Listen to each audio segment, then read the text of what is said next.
Ano na kung guys? O ka na. Ito 2 pence. 2 pence. Ito 2. Ito 2. Ito guys, 1 penny. Yan, oh, yan. So, yung pera. So, meron ding 2 penny. 2 pen. 2 penny o 2 pence? Penny. Pence to eh. Oh, Pence ang nakalagay. so yung bronze. Ay, ginoo ko kahirap ng pera dito.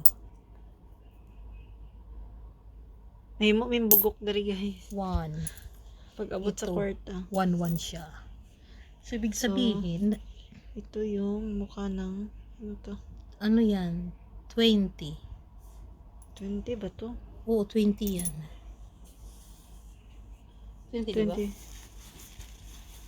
10. 10 ba? Ay, 10 10. pen.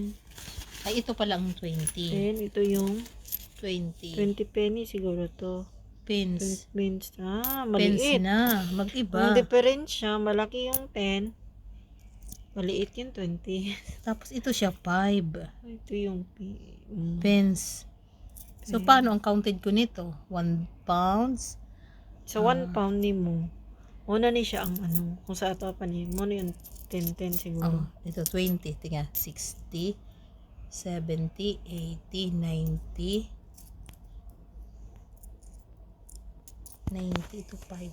90. So, dalawa. So, 2 pounds na yan. Magsabi. Ha? Hindi ah. Hindi, okay. Ay, penny pala to. Penny man Paano yan. tayo makakabuo ng 1 pounds? Kuma Ilang penny? Dili, 10? dito, basihan mo. Ito oh. Ito. Ito 20 pence oh. to. Ayun, 10. Dili, sa isa, di ba ka, ano? 5 to eh. Oh, nabutang 5 man ni siya penny. 5 centavo sa atin. So, ibig sabihin, 5 centavo ni sa atin. so, ibig sabihin, Ito yung 10 centavo. Ito yung 20 centavo. para makabuo tayo ng 1 pounds, kailangan ma-10. Ganun ba? Oo, buhin mo sa piso. Pila imong mabuo, di ba? Sa piso, pila man. Ay, nga rin, Dapat mo ba siya ano? kahirap. Ito naman siya, penny.